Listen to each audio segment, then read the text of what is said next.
ہمارے چینل سے جڑنے کے لیے یوٹیوب پر ابھی سبسکرائب کریں شاہجی نیٹ ورک اور بیل آئیکن ضرور دبائیں تاکہ آنے والی ویڈیو کی نوٹیفیکیشن سب سے پہلے آپ۔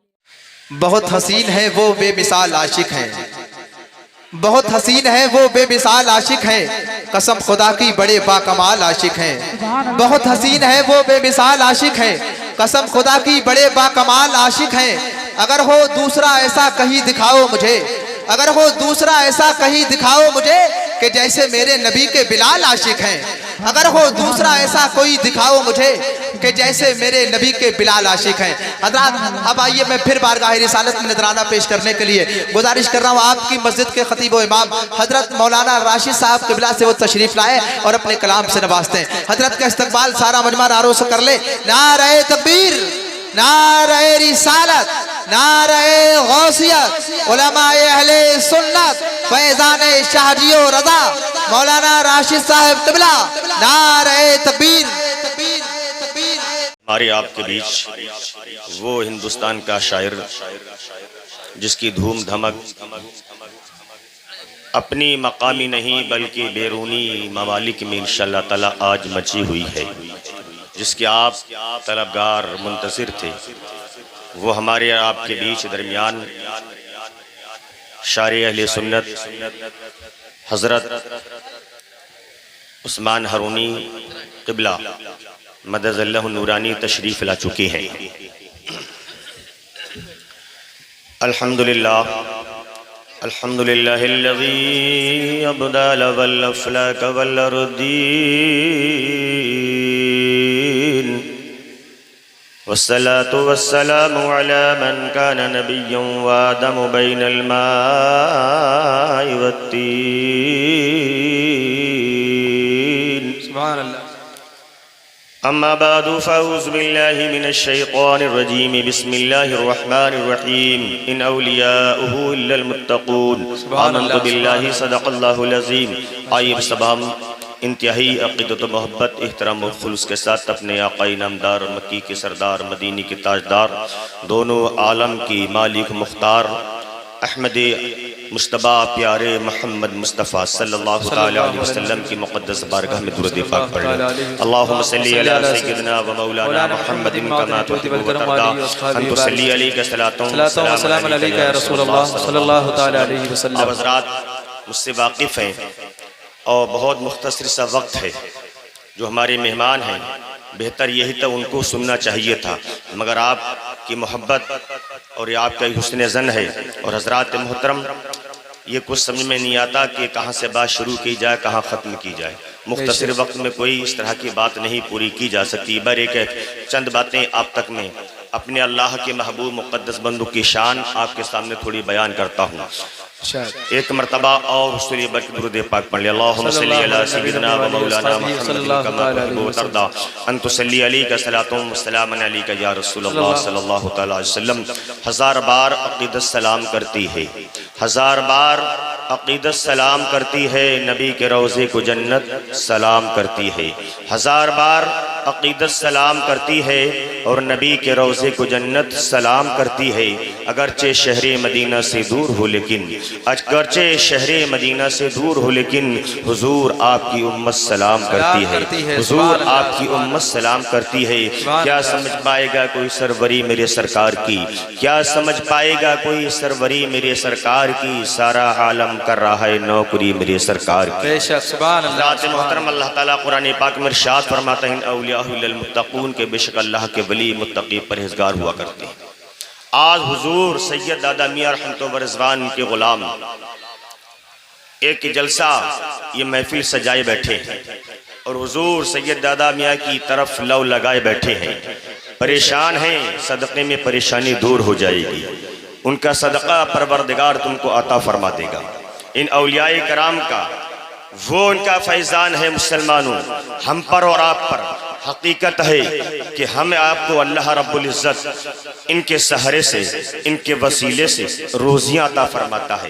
ہمارا آپ کو اللہ اکبر پروردگار ان کے وسیلے سے ان کا سہارا دنیا کے اندر بھی کام آتا ہے اور انشاءاللہ تعالی آخرت میں بھی کام آئے گا. مسلمانوں، اللہ کے محبوب مقدس بندوں کی بارگاہ سے مسلمانوں آج سارا زمانہ فیض پاتا چلا جا رہا ہے. آؤ اپنے ذہن کو ذرا دیر کے لیے خواجہ غریب نواز کی بارگاہ میں لے چلتے ہیں. جیسے کہ انجمن سجی ہے نبی کی محفل سجی ہے. ایک غریب ناتبا کو پروردگار نے بیٹیاں عطا فرمائی ہیں اور بیٹیاں عطا فرمانے کے بعد اس کے گھر کے اندر اتنی غربت تھی مسلمانوں، اتنی پریشانی تھی، جوان بیٹیاں تھیں. آج عالم دیکھ رہے ہو جہیز دینے والوں نے اللہ ایسی آگ لگا دی ہے کہ غریبوں کا بیڑا غرق کر دیا ہے.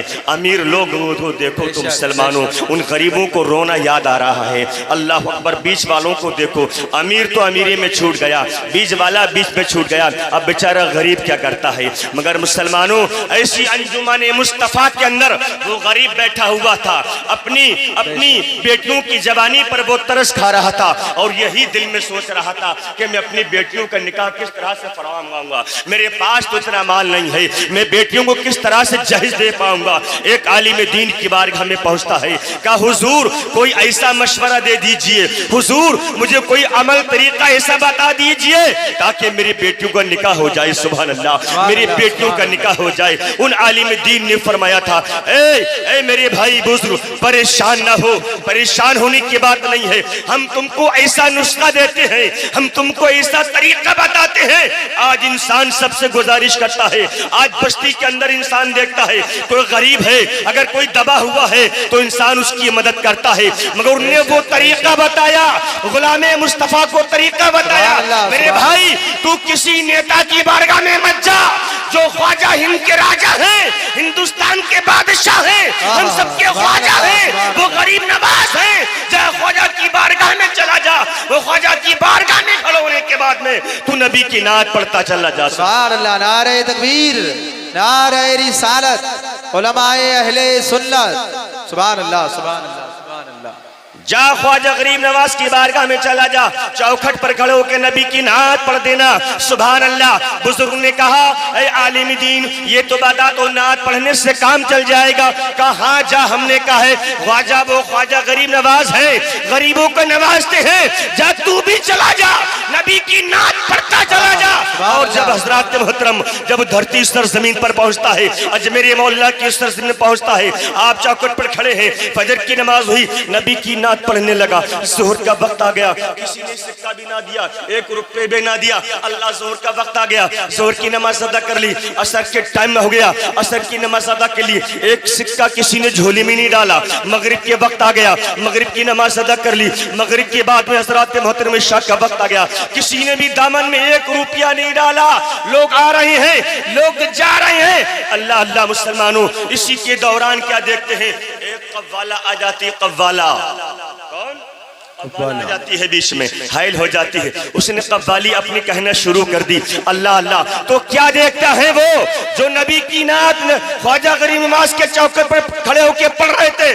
جب وہ قوالہ نے قوالی شروع کی تو ساری پبلک کا رجحان، سارا پیسہ وہ قوالوں کو مل گیا. قوالہ کا کام ہو گیا، قوالہ ابھی آئی اور چلی گئی. ایک نبی کی نعت پڑھنے والا، نبی کا غلام صبح سے شام ہو گئی ہے، اللہ نبی کی نعت سنا رہا ہے، مگر کوئی سکہ دامن نہیں پڑا ہے، کسی نے دامن کے اندر کوئی روپیہ نہیں ڈالا ہے.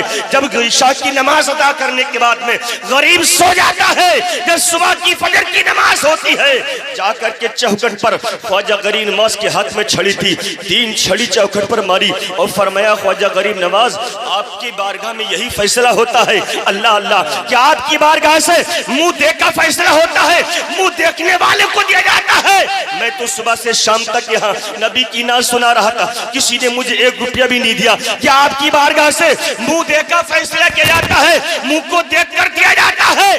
جب وہ 3 تین چھڑی میرے خواجہ غریب نواز کی چوکھٹ پر مار کر کے چلا. جب چوکھٹ سے باہر نکلا تو کیا دیکھا؟ ایک پوشیدہ کپڑے میں, لباس میں ایک فقیر آیا, اور آنے کے بعد میں فقیر نے ایک تھیلی نکالی. سبحان اللہ, ایک تھیلی نکالی, اور تھیلی نکالنے کے بعد میں فرمایا جا کر رہے ہو, مایوس مت ہو, لو تھیلی لے لو. جب وہ تھیلی دی اور دینے کے بعد غریب نے تھیلی کو کھول کے دیکھا, جو قوالہ کا کام ہوا تھا اس سے کہیں بڑھ کے میرے غریب نواز نے کام کر دیا, ایسا کام کر دیا. جب غریب نے تھیلی کو کھول کے دیکھا, مسلمانوں, اے عاشق دیوانوں, میرے غریب نے اللہ اکبر تھیلی کھول کے دیکھا تو تھیلی کے اندر مسلمانوں سونے کے سکے نظر, سبحان اللہ, سبحان سونے کے سکے نظر آ رہے تھے. غریب نے دیکھا, صبح سے شام ہو گئی, صبح ہوگی جا رہا تھا, دیکھ کر کے تھیلی چلنے لگے, دامن پکڑ لے کہا حضور نام تو بتا دو ہو کون. صبح سے شام ہو گئی, جس کا نہیں دیا, اگر دینے پہ آئے تو اتنا دے دیا, اتنا دے دیا. کہا جا تو اپنا اس سے غزرہ اٹھات کر لینا, بیٹیوں کا نکاح فرما دینا. کہا حضور بتا دو کون ہو. میرے خواجہ غریب نواز نے مسلمانوں اپنی پشت سے اللہ اللہ اپنے دامن کو اپنی پشت سے اپنے کرتے کو اٹھایا, اور اٹھانے کے بعد میں دکھایا تو کیا دیکھتا ہے وہ جو تین چھڑی ماری تھی میرے خواجہ غریب نواز کی پشت پر لگی ہوئی تھی. اللہ اللہ, جب یہ تین چھڑیوں کی نشان دیکھ کے میرے غریب نواز کی قدموں میں گر گیا اور فرمایا حضور معاف کر دیجئے, ظلم ہو گیا, مجھے پتہ نہیں تھا. تو آپ نے کہا تو نہیں جانتا ہے, میں اس نبی کا بیٹا ہوں. سبحان اللہ, میں وہ نبی ہے, میں اس نبی نانا کا بیٹا ہوں, میں اولاد رسول ہوں, اس نبی کا میں بیٹا ہوں. سن لے, جس نبی پر لوگوں نے ظلم کیا ہے نبی نے رحم فرمایا, لوگوں نے ظلم کیا ہے نبی نے اس کو معاف کر دیا ہے. جا نبی کے گھرانے کی, نانا جان کے گھرانے کی عادت ہے, میں نے تجھ کو معاف کر دیا, میں نے تجھ کو معاف کر دیا. تو پتہ لگا مسلمانوں, اللہ کے ولیوں کی بارگاہ سے اتنا ملتا ہے, اتنا ملتا ہے, انسان سوچ بھی نہیں پاتا ہے. حضور مفتی اعظم ہند نے فرمایا خواجہ ہند اعلیٰ وہ دربار ہے تیرا, خواجہ ہند اعلیٰ وہ دربار ہے تیرا, کبھی محروم نہیں مانگنے والا تیرا. اللہ کا فرمان ہے قرآن کے پاروں میں, اللہ کا فرمان ہے قرآن کے پاروں میں, اللہ کے ولی زندہ ہے اپنے اپنے مزاروں میں. سلام. سامعین حضرات, یہ پروگرام شاہجی نیٹ ورک کی جانب سے پیش کیا جا رہا ہے.